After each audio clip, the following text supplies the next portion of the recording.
ଜୟ ଜଗନ୍ନାଥ। ଆମେ ଆଜି ତିନିଟା ଜିନିଷ ଉପରେ ଅପଡେଟ୍ ଆଣିଛେ ଆମ ଇନଷ୍ଟିଟ୍ୟୁସନର ତିନିଟା ଯୋଉଟାକି ଭଲ ଖବର ତିନିଟା ରହିଛି ତିନିଟା ଉପରେ ଅପଡେଟ୍ ଆଣିଛେ।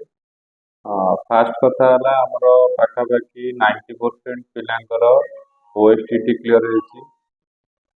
ସେଥିପାଇଁ ସେମାନଙ୍କୁ ଆମେ କଂଗ୍ରାଚୁଲେଟ୍ କରୁଛୁ ଯୋଉମାନଙ୍କର ଆମର OSTT କ୍ଲିୟର ହେଇଛି। ଆଉ ସେମାନେ ବି ବର୍ତ୍ତମାନ ବହୁତ ଗୁଡ଼ିଏ ଟିଚିଂ ପୋଷ୍ଟ ବାହାରିବାର ଅଛି। ଆଉ ସେ ଟିଚିଂ ପୋଷ୍ଟରେ ଚାକିରି କରିବା ପାଇଁ ଏଲିଜିବୁଲ ହେବେ। ସେ 90% ପିଲା ଯୋଉମାନେ ଅଛନ୍ତି ସେମାନଙ୍କୁ ଅଶେଷ ଅଶେଷ ଧନ୍ୟବାଦ। ତାପରେ ସେକେଣ୍ଡ ପଏଣ୍ଟ ହେଲା ଯେ OTT ବର୍ତ୍ତମାନ ଯୋଉ 24 ଯୋଉମାନଙ୍କର ପାସ୍ ଆଉଟ୍ ହେବେ ବା ଆପଣଙ୍କର କଣ୍ଟିନ୍ୟୁ ଅଛି 22-24 ପିଲାଙ୍କର ପାସ୍ ଆଉଟ୍ ବା 23-25 ପିଲାଙ୍କ ପାଇଁ ସେମାନେ ବି ପୂର୍ବରୁ OTT କ୍ଲିୟର କରନ୍ତି ସେମାନଙ୍କର OTT ବାହାରିଛି ସେମାନେ ମଧ୍ୟ OTT ଆପ୍ଲାଏ କରିପାରିବେ।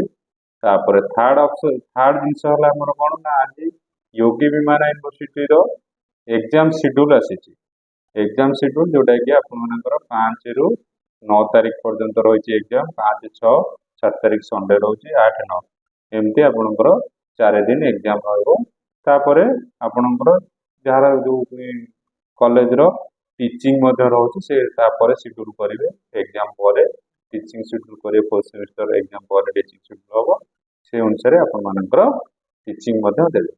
तेणुक आम इन्स्टिट्यूशन यहाँ माने विशेषकर बहुत पिला जो मैंने तो चाकरी कर बहुत माने अनुरोध रोचे सर आम मानकर जो जॉब करगलुँ से आम मान गोटे गोटे भिड करूँ कितु आम फास्ट जी पाई आम इन्स्टिट्यूट जेहेतु से गोटे कथा कहला मो मुह को केवे बिकबनी तेणुक तार मुह को बिकबार नहीं कि आम कहार भी मुह बिकुनु आम इन्स्टिट्यूशन जिते भी पिला क्लियर कर आगुरी क्लियर कर एबे भी क्लियर कर कहार फेस आम बिकुनु आम इन्स्टिट्यूशन रेपुटेशन आम निजे बनई आम क्या बिकिकी आम निज इन्स्टिट्यूशन रेपुटेशन बनईनु।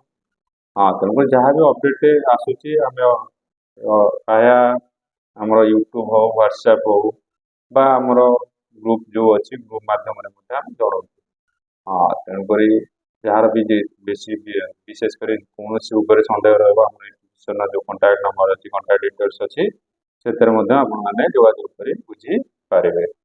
Thank you. जय जगन्नाथ।